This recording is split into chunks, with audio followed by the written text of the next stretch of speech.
আজকে কি রান্না হবে এটা কি তোমাদেরও প্রশ্ন? প্রত্যেকদিন ফ্রিজ খুলে এত এত সবজি দেখে বুঝতেই পারি না কি রান্না করব। আবার বেশি দিন সবজি ফ্রিজে রাখলে নষ্টও হয়ে যাবে, আবার বেশি কিছু রান্নাও করতে ইচ্ছে করছে না। তাই অনেক চিন্তা করে একটা ইজি, শর্টকাট এবং হেলদি রেসিপি বের করলাম। প্রথমেই একটু অড়হর ডাল নিয়ে সেটাকে ভালো করে ধুয়ে প্রেসার কুকারে সেদ্ধ করতে বসিয়ে দিলাম।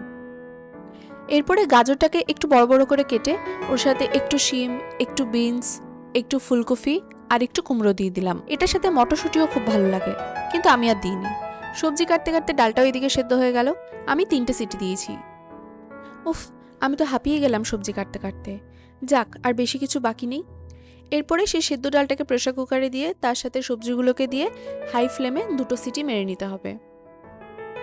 এরপরে শুধু ফোড়ন দিলেই আমাদের ডাল রেডি। ফোড়নে একটু সরষের তেল, 2টো শুকনো লঙ্কা আর একটু পাঁচফোড়ন, ব্যাস।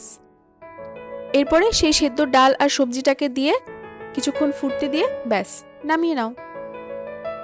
আর এখানে আমাদের ইজি আর হেলদি ডাল একদম রেডি। আর খেতে কিরকম হয়েছে সেটা আমার এক্সপ্রেশন দেখলেই তোমরা বুঝে যাবে। এই ডালটা কিন্তু আমার একটু মিষ্টি আচার দিয়ে খেতে দারুণ লাগে। একবার বাড়িতে ট্রাই করে দেখো। আমাদের এই ছোট্ট চ্যানেলটাকে যদি একটা বড় পরিবার করে তুলতে চাও তাহলে প্লিজ আমাদের চ্যানেলটাকে সাবস্ক্রাইব করে দিও। তাহলে দেখা হচ্ছে নেক্সট ভিডিওতে। টাটা।